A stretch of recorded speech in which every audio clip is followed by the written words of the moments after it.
وَإِذَا قُرِئَ الْقُرْآنُ فَاسْتَمِعُوا لَهُ وَأَنصِتُوا لَعَلَّكُمْ تُرْحَمُونَ۔ الحمدللہ والصلاة والسلام علی رسول اللہ۔ اعوذ باللہ من الشیطان الرجیم، بسم اللہ الرحمن الرحیم۔ آج کی کلاس میں انشاءاللہ ہم سورۃ الشعراء، سورۃ النمل اور سورۃ القصص کا مطالعہ کریں گے۔ تینوں مکی صورتیں ہیں اور یکے بعد دیگرے نازل ہوئی ہیں۔ مکہ کا جو درمیان کا عرصہ ہے قیام مکہ کا، اس میں یہ نازل ہوئی ہیں۔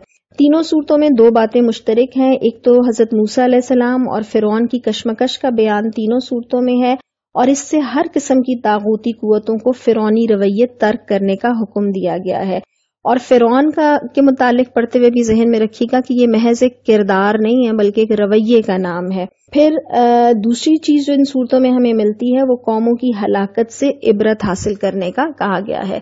سورۃ الشعراء سے آغاز کرتے ہیں۔ 227 اس کی کل آیات ہیں۔ اس کے اہم مضامین کا ہم خلاصہ دیکھ لیتے ہیں، لیکن جیسے کہ ہم نے پہلے بھی آڈیوز میں یہ بات کہی کہ چونکہ یہ صرف صورتوں کے مضامین کا خلاصہ ہے، اور بالخصوص جب آپ یہ واقعات کی تفصیل پڑھتے ہیں تو اتنی تفصیل بتانا ہمارے لیے ممکن نہیں ہے، تو بہت ہی اچھی بات ہو کہ مصحف آپ کے پاس ہو اور آپ ساتھ ساتھ تلاوت اور ترجمہ دیکھیں تاکہ مضامین کی تفصیل آپ کی نظروں سے ضرور گزر جائے۔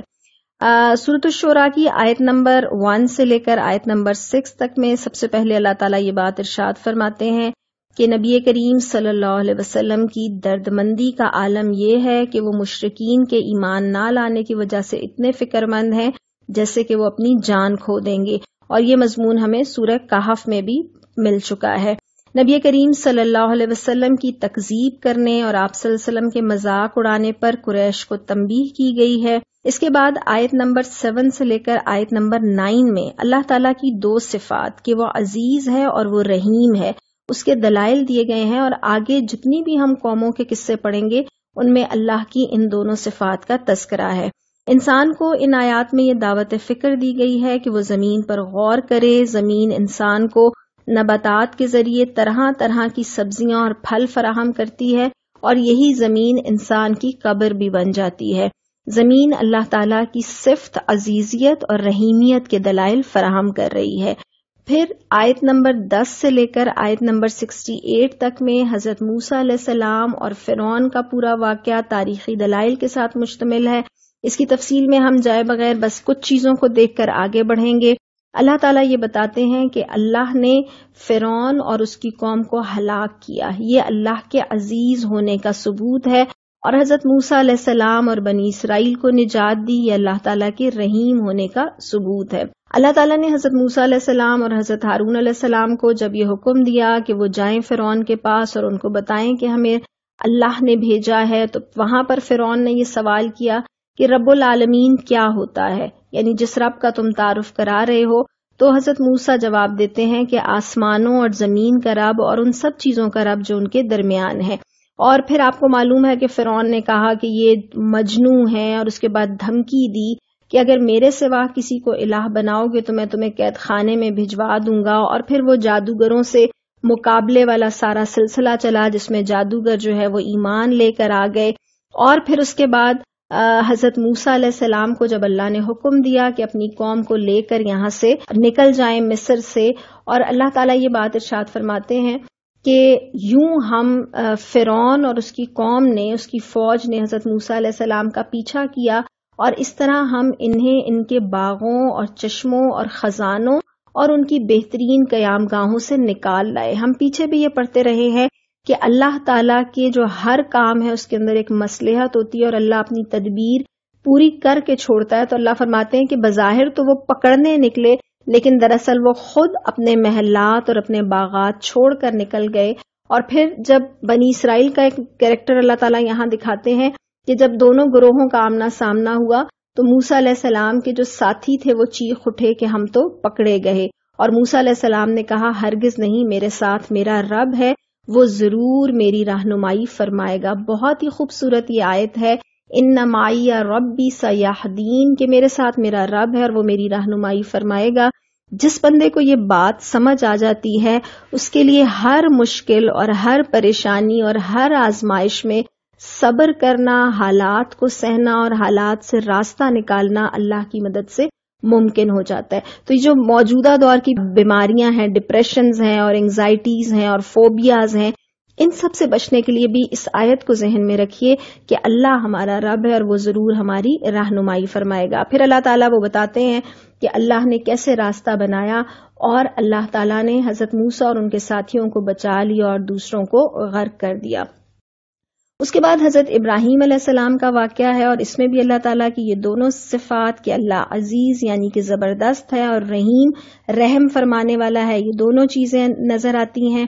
حضرت ابراہیم کا اپنے والد اور قوم سے جو مباحثہ ہوا اس کی بات آتی ہے، اور اس کے بعد حضرت ابراہیم بڑا خوبصورت تعارف جو ہے وہ اللہ تعالیٰ کا کراتے ہیں، اور حضرت ابراہیم علیہ السلام کی طرح اللہ سے اپنی نسبت زندگی کے ہر پہلو میں ہمیں بھی جوڑنی چاہیے. یہی اصل میں توحید کامل ہے.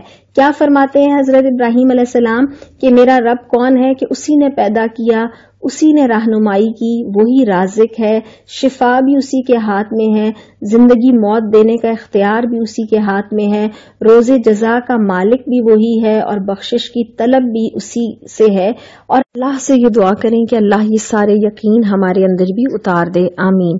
اس کے بعد حضرت ابراہیم علیہ السلام کی دعا کا تذکرہ ہے کہ انہوں نے یہ دعا کی کہ اللہ مجھے علم و حکمت عطا کر، صالحین کے ساتھ ملا، بعد والوں میں سچی ناموری عطا کر، جنت کا وارث بنا، میرے والد کو معاف کر دے کہ وہ گمراہ ہیں، اور قیامت کے دن رسوا نہ کرنا.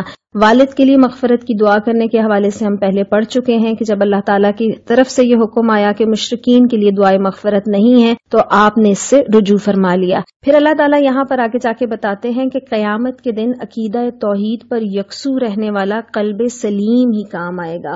اور آپ کو یہ معلوم ہے کہ اللہ تعالیٰ کے نبی صلی اللہ علیہ وسلم نے ہمیں بتایا کہ اللہ تعالیٰ تمہاری صورتوں اور تمہارے مالوں کو نہیں دیکھتا بلکہ وہ تمہارے دلوں اور اعمال کو دیکھتا ہے.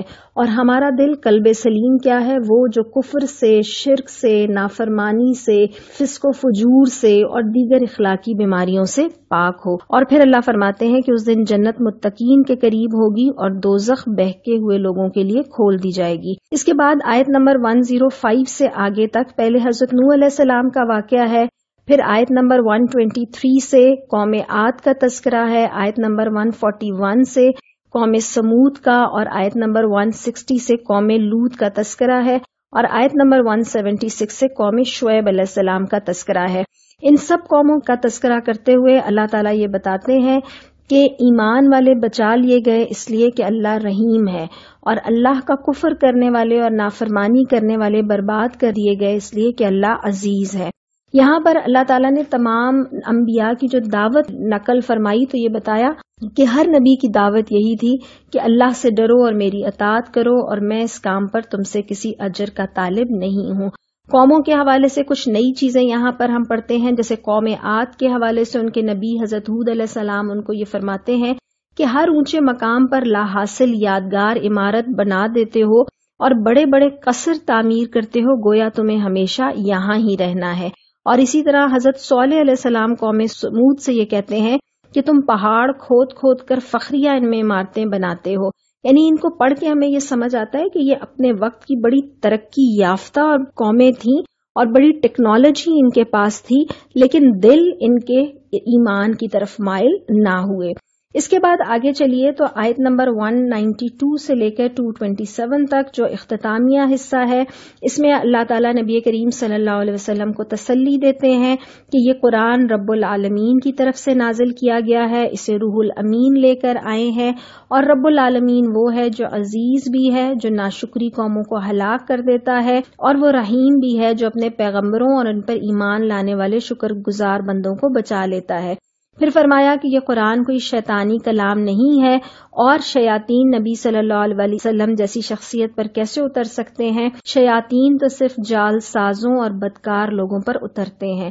پھر فرمایا کہ یہ قرآن شاعری بھی نہیں ہے، شاعر لوگ تو ہر وادی میں بھٹکتے ہیں، وہ کہتے ہیں جو کرتے نہیں ہیں، اور نبی کریم صلی اللہ علیہ وسلم جیسی شخصیت شاعر کیسے ہو سکتی ہے؟ وہ تو منذر ہیں، یعنی خبردار کرنے والے، لہٰذا ان پر ایمان لے آؤ.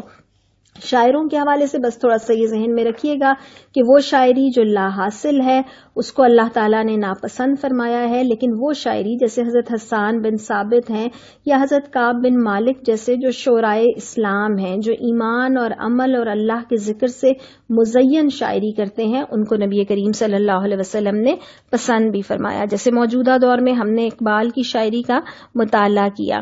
اس کے بعد آگے چلیے تو آگے جا کر نبی کریم صلی اللہ علیہ وسلم کو یہ ہدایت کی گئی کہ اپنے قریبی خاندان والوں کو خبردار کریں، ایمان لانے والوں پر شفقت کریں اور اللہ ہی پر توکل کریں. ہلاکت اقوام کا اصول دوبارہ بیان کیا گیا کہ قومیں اس وقت تک ہلاک نہیں کی جاتی جب تک کہ ان کو نبیوں کے ذریعے سے خبردار نہ کر دیا جائے، اور نبی کریم صلی اللہ علیہ وسلم کو صرف اللہ ہی کو پکارنے کا حکم دیا گیا. تو ہمیں سمجھ کے آیا کہ تمام انبیاء نے اللہ کی عبادت اور اپنی اطاعت کی دعوت دی، اور یہی عافیت کا پیغام ہے. بسم اللہ الرحمن الرحیم. اب ہم سورۃ النمل کے مضامین کا خلاصہ دیکھیں گے. نمل عربی میں چونٹی کو کہتے ہیں. اس سورہ مبارکہ کی 93 آیات ہیں. سورۃ الشعراء میں ہم نے دیکھا تھا کہ ہلاک شدہ قوموں کے منفی رویوں سے عبرت حاصل کرنے کا ہمیں کہا گیا تھا، اور یہاں اس سورہ مبارکہ میں تصویر کا دوسرا رخ ہے کہ یمن کی ملکہ نے دعوت قبول کر کے دنیا اور آخرت کی کامیابی حاصل کر لی، یعنی مثبت مثال ہمارے سامنے رکھی گئی ہے، اور اس کے ساتھ ساتھ سابقہ اقوام کا بھی تھوڑا بہت تذکرہ ہے جو ہمیں ملتا ہے. سورہ مبارکہ کا آغاز ہوتا ہے آیات نمبر 1 سے لے کر 6 تک میں. اللہ تعالیٰ ارشاد فرماتے ہیں کہ یہ کتاب مبین کی آیات ہیں، ان مومنین کے لیے ہدایت اور بشارت ہے جو نماز قائم کرتے ہیں، زکوٰۃ دیتے ہیں اور آخرت پر ایمان رکھتے ہیں. اور آخرت کو نہ ماننے والوں کے لیے اللہ نے ان کے اعمال خوشنما بنا دیے ہیں اور وہ اندھے ہو کر بھٹک رہے ہیں، یعنی دنیا کی زندگی کے ساز و سامان اور خواہشات نفس کے پیچھے بھاگ رہے ہیں. آیت نمبر 7 سے لے کے 14 تک میں حضرت موسیٰ علیہ السلام کو معجزات دیے جانے کا ذکر، فرعون کی سرکشی اور پھر انکار اور پھر اس کے انجام سے باخبر کیا گیا ہے. پھر آیت نمبر 15 سے لے کے 44 تک میں حضرت سلیمان علیہ السلام کا تذکرہ ہے، اور حضرت سلیمان علیہ السلام کی انتہائی طاقتور حکومت کا اللہ تعالیٰ بیان فرماتے ہیں، اور حضرت سلیمان علیہ السلام کی صفات اور ان کی جو جذبہ تبلیغ اسلام تھا اس پر روشنی ڈالی گئی ہے. حضرت داؤد علیہ السلام اور حضرت سلیمان علیہ السلام کو اللہ تعالیٰ نے علم عطا کیا، دونوں نے اس پر فضیلت تھی، اس پر شکر ادا کیا. حضرت سلیمان علیہ السلام کے لیے جنوں اور انسانوں اور پرندوں کے لشکر جمع کیے گئے اور انہیں پرندوں کی بولیاں سکھائی گئیں. پھر اس چیونٹی کا ذکر ہے جو ان کے لشکر کے راستے میں آئی، تو اس نے باقی چیونٹیوں سے کہا کہ بل میں گھس جاؤ، کہیں سلیمان علیہ السلام کا لشکر تمہیں کچل نہ دے. تو یہ سن کر جو سلیمان علیہ السلام کی دعا ہے وہ بہت ہی خوبصورت ہے کہ اے میرے رب مجھے قابو میں رکھ کہ میں تیرے احسان کا شکر کرتا رہوں جو تو نے مجھ پر اور میرے والدین پر کیا ہے، اور ایسا عمل صالح کروں جو تجھے پسند آئے، اور اپنی رحمت سے مجھ کو اپنے صالح بندوں میں داخل فرما. اب آپ دیکھیں کہ چونٹی جو ہے وہ حضرت سلیمان علیہ السلام کو پہچانتی تھی، اور اللہ کی جو تمام مخلوقات ہیں وہ اللہ کی فرما بردار ہیں، وہ انبیاء کو پہچانتی ہیں. کچھ مثالیں ہمیں ملتی ہیں، جیسے نبی کریم صلی اللہ علیہ وسلم نے احد کے پہاڑ کو مخاطب کر کے فرمایا کہ احد ہم سے محبت رکھتا ہے اور ہم احد سے محبت رکھتے ہیں. پھر ایک اونٹ کا آپ صلی اللہ علیہ وسلم کے حضور دو زانو ہو کر رونا اور اپنے مالک کے ظلم کی شکایت کرنا. حضرت سلیمان علیہ السلام کی دعا کو ذرا سنیے گا کہ حضرت سلیمان علیہ السلام فرماتے ہیں کہ مجھے قابو میں رکھ کہ میں شکر گزار رہوں. دراصل نعمتوں کی آزمائش زیادہ مشکل ہوتی ہے، اس میں آپے سے باہر ہو جانے اور فخر میں مبتلا ہونے کے امکانات زیادہ ہوتے ہیں. تو حضرت سلیمان علیہ السلام کا بھی یہ انتہائی شکر گزاری کا رویہ ہے کہ اتنی نعمتیں ملنے کے بعد ان کے دل پر کیا اثرات تھے.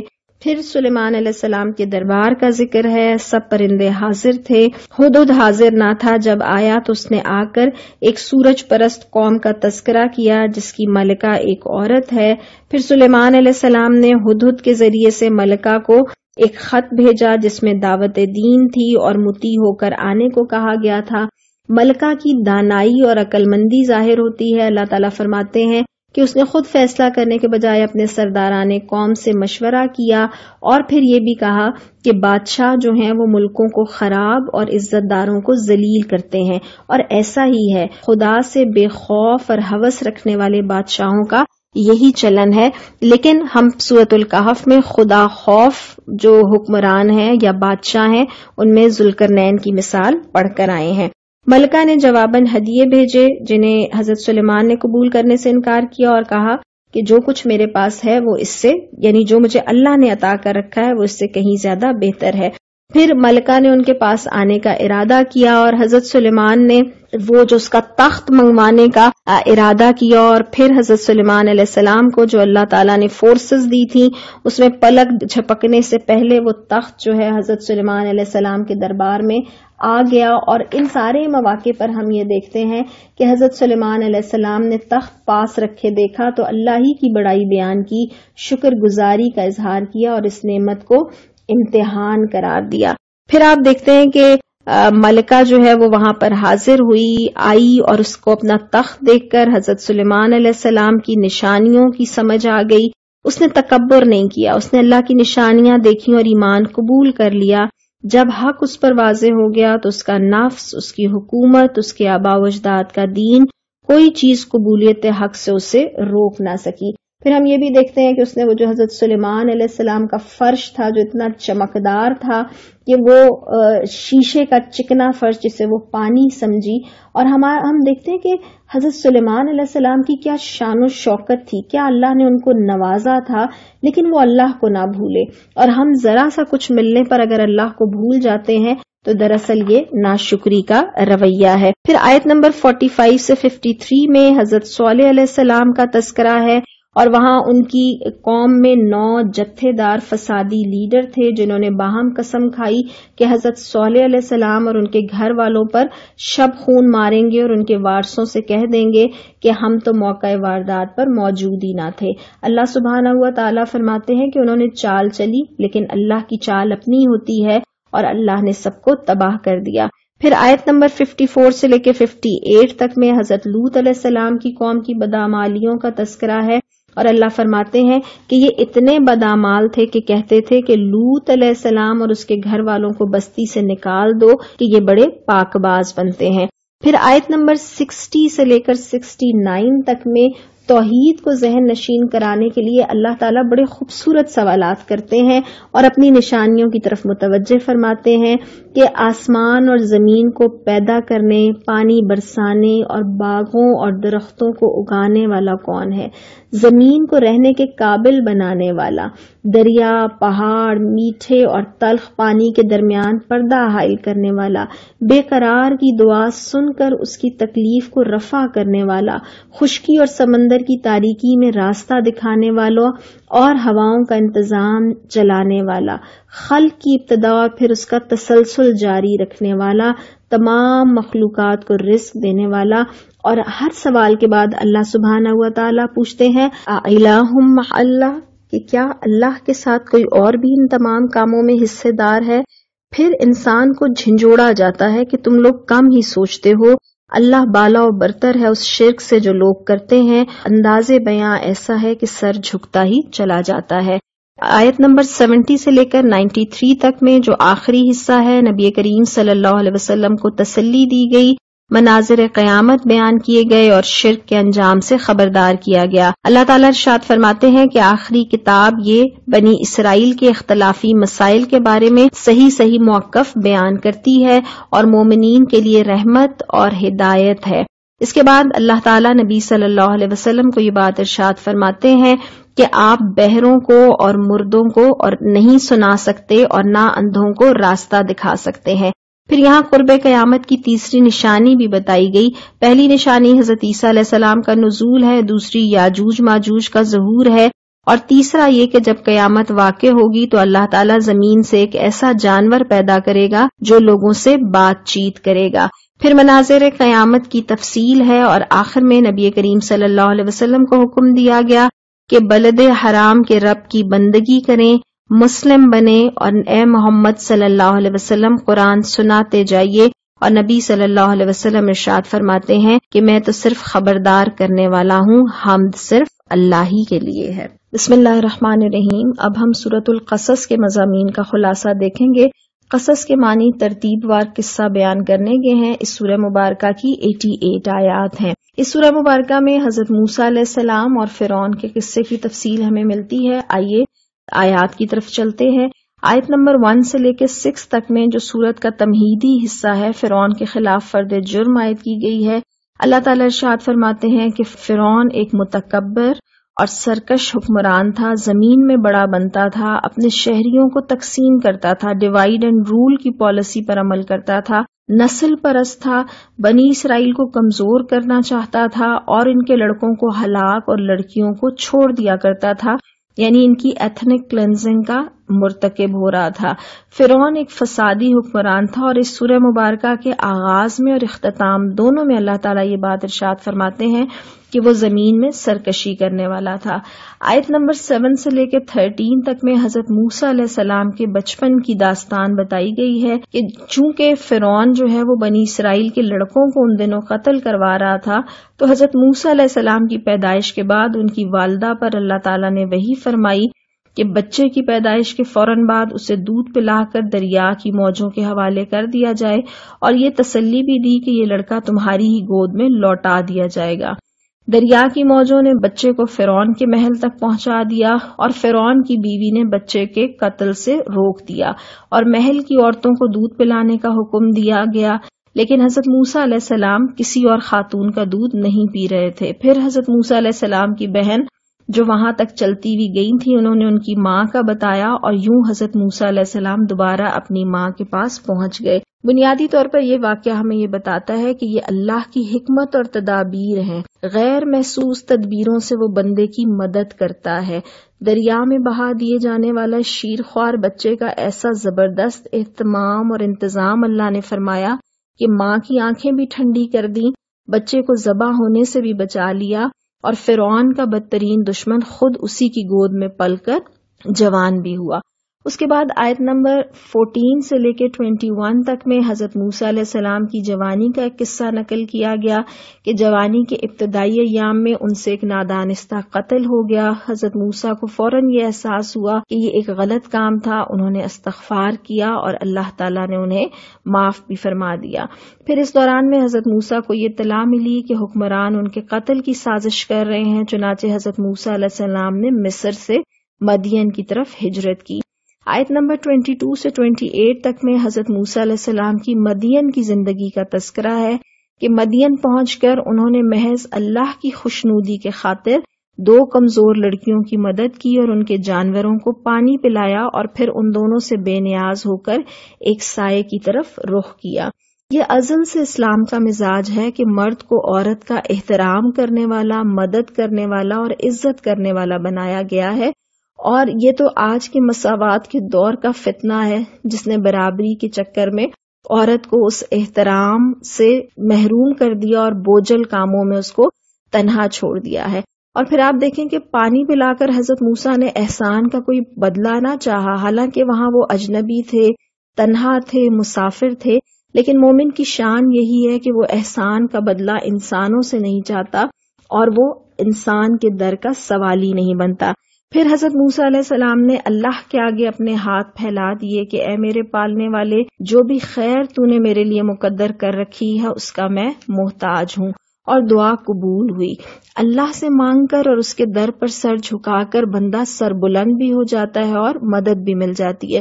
دیکھیے، ادھر دعا مانگی، ادھر اللہ نے رہائش کا، خوراک کا، نکاح کا اور خاندان کا، سب چیزوں کا بندوبست کر دیا. کیسے کہ اللہ تعالیٰ فرماتے ہیں کہ ایک لڑکی ان میں سے حیا کے ساتھ چلتی ہوئی آئی. خصوصی وصف جس کا تذکرہ اللہ تعالیٰ ان آیات میں کرتے ہیں کہ اس کی چال ہی حیادار تھی. اس لڑکی نے یہ کہا کہ ہمارے والد آپ کو بلا رہے ہیں تاکہ آپ نے جو بھلائی ہمارے ساتھ کی ہے اس کا اجر آپ کو دیں.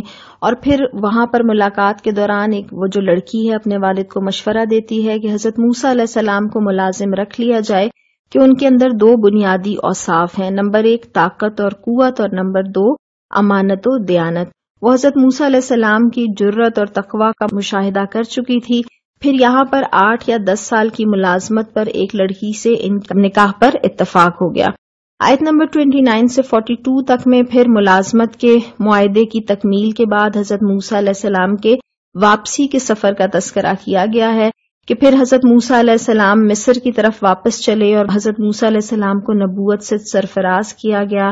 اللہ تعالیٰ نے خود ان سے خطاب فرمایا اور کہا کہ اے موسیٰ، میں اللہ ہوں تمام جہانوں کا رب، اور 2 معجزات سے ان کو نوازا، ایک وہ لاٹھی جو سانپ بن جاتی تھی اور وہ ہاتھ جو جیب سے نکلتے ہی چمکنے لگتا تھا، اور حضرت موسیٰ علیہ السلام کو حکم دیا گیا کہ ان 2 معجزات کے ساتھ فرعون کے دربار میں جائیں، انہیں اسلام کی دعوت دیں کہ یہ لوگ بڑے ہی بدکار ہیں۔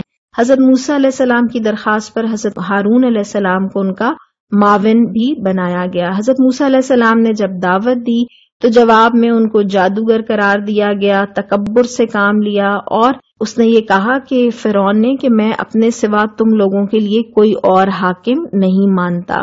پھر فرعون اور اس کی فوجوں نے آخرت کا انکار کیا، تکبر کیا۔ اللہ تعالیٰ نے بالآخرکار فرعون کو غرق کیا اور بنی اسرائیل کو بچا لیا۔ اللہ تعالیٰ ارشاد فرماتے ہیں کہ یہ دوزخ کی آگ کی طرف بلانے والے تھے اور ان پر دنیا میں بھی لعنت ہوئی اور آخرت میں بھی۔ آیت نمبر 43 سے لے کے آیت نمبر 60 تک میں اللہ تعالیٰ نے قصہ موسیٰ علیہ السلام اور فرعون سے نکلنے والے نتائج پر متوجہ کیا ہے۔ نبی کریم صلی اللہ علیہ وسلم سے خطاب ہے اور قریش کو وارننگ دی گئی ہے کہ ان کے رویے بھی فرعون جیسے ہیں، جو مطالبے وہ کرتے تھے وہی تم کر رہے ہو، اور مشرکین مکہ کو یہ دھمکی دی گئی کہ تم سے پہلے کتنی ہی مغرور تہذیبیں اور مضبوط معیشتیں تباہ کر دی گئیں۔ اس دوران حبشہ کے اہل کتاب کی تعریف کی گئی کہ جب ان کے سامنے قرآن پڑھا گیا تو انہوں نے اسے قبول کیا، اور جو ایمان لائے گا اس کو دوہرا اجر دیا جائے گا۔ نبی کریم صلی اللہ علیہ وسلم نے 3 اشخاص کے متعلق فرمایا جن کو دوہرا اجر ملے گا۔ ان میں سے ایک وہ اہل کتاب ہے جو اپنے نبی پر ایمان رکھتا تھا اور پھر محمد صلی اللہ علیہ وسلم پر ایمان لایا۔ پھر یہیں پر اللہ تعالیٰ مشرکین کے متعلق فرماتے ہیں کہ یہ ایمان اس لیے نہیں لاتے کہ اسلام لانے کے بعد ان کے دنیا کے مفادات خطرے میں پڑ جائیں گے، اور دراصل یہ شیطان کا ایک جھانسا ہے جس میں وہ الجھاتا ہے کہ اسلام کے نتیجے میں شاید دنیا کی ترقی سے ہم محروم ہو جائے، حالانکہ اسلام اللہ کا بنایا ہوا دین ہے جو خیر ہی لاتا ہے اور امن اور خوشحالی لے کر آتا ہے۔ آیت نمبر 61 سے لے کر 75 تک میں اللہ تعالیٰ یوم الحساب کے مناظر پیش کرتے ہیں، مشرکین کی بے بسی بتاتے ہیں، اور یہ فرماتے ہیں کہ اصل حاکم اور الہ اللہ ہی ہے، اور دنیا میں بھی دن اور رات اس کے قبضے میں ہیں، اور روز قیامت بھی ہر امت سے گواہ کھڑا کر کے باز پرس کرے گا۔ آیت نمبر 76 سے لے کر 82 تک میں قارون کا تذکرہ ہے۔ قارون بنی اسرائیل میں سے تھا، حضرت موسیٰ علیہ السلام کا چچا زاد بھائی تھا، لیکن مفادات کی خاطر فرعون کے ساتھ جا ملا تھا، اپنی قوم سے بغاوت کی، اور دولت مند اس قدر تھا کہ اس کے خزانوں کی کنجیاں ایک طاقتور جماعت بمشکل اٹھا سکتی تھی۔ قوم کے مخلص لوگوں نے قارون سے کہا کہ اپنی دولت پر ناز نہیں کرنا چاہیے کہ اللہ اترانے والوں کو پسند نہیں کرتا۔ اسے مشورہ دیا گیا کہ اللہ کی دی گئی دولت سے آخرت کا گھر تعمیر کرے، البتہ دنیا کا حصہ فراموش نہ کر، یعنی اپنے اوپر بھی خرچ کر۔ قارون جو ہے وہ اپنی دولت کو اللہ کا احسان سمجھنے کے بجائے اپنے ذاتی علم کا نتیجہ سمجھتا تھا، اور ایک روز قارون ٹھاٹ باٹ سے نکلا تو دنیا پرستوں نے، جیسے عام طور پر ہم متاثر ہوتے ہیں، تو دنیا پرست اس کی دولت اور اس کی شان و شوکت دیکھ کر کہنے لگے کاش ہمیں بھی اس کی طرح نوازا جاتا، یہ تو بڑا خوش قسمت آدمی ہے۔ لیکن اہل علم جو دھوکہ نہیں کھاتے، انہوں نے کہا کہ دنیا کی دولت سے اللہ کا اجر و ثواب زیادہ بہتر ہے۔ پھر اللہ فرماتے ہیں کہ قارون کے رویے کی بنیاد پر اسے اپنے گھر کے ساتھ زمین میں دھسا دیا گیا، اور نہ اس کی دولت اس کو بچا سکی اور نہ فرعون کی دوستی۔ اور پھر کل تک جو لوگ قارون کی دولت پر رش کرتے تھے، قارون کے زمین میں دھسا دیے جانے کے بعد قارون کے انجام پر افسوس کرنے لگے، اور یہ اقرار کیا کہ اللہ جسے چاہتا ہے دولت سے نوازتا ہے اور جسے چاہتا ہے محروم کرتا ہے، اور یہ بھی اقرار کیا کہ کافر کبھی کامیاب نہیں ہو سکتے، اللہ نے ہم پر احسان کیا ورنہ ہم بھی قارون کے ساتھ زمین میں دھسا دیے جاتے۔ آیت نمبر 83 سے 88 تک سورت کا آخر کا حصہ ہے، اور اس میں اللہ تعالیٰ ارشاد فرماتے ہیں کہ آخرت کا گھر ان لوگوں کے لیے مخصوص ہے جو زمین میں اپنی بڑائی نہیں چاہتے اور نہ فساد کرتے ہیں۔ یہی اصل میں سورہ مبارکہ کا پیغام ہے کہ جو زمین میں اپنی بڑائی چاہتا ہے اور فساد برپا کرتا ہے، اس کا انجام دنیا میں بھی برا ہے اور آخرت میں بھی۔ اور اللہ تعالیٰ نبی صلی اللہ علیہ وسلم کو خوشخبری دیتے ہیں کہ یقین جانو جس نے یہ قرآن تم پر فرض کیا ہے وہ تمہیں ایک بہترین انجام کو پہنچانے والا ہے۔ اللہ تعالیٰ ہم سب کو عمل کرنے کی توفیق عطا فرمائے۔ وآخر دعوانا ان الحمدللہ۔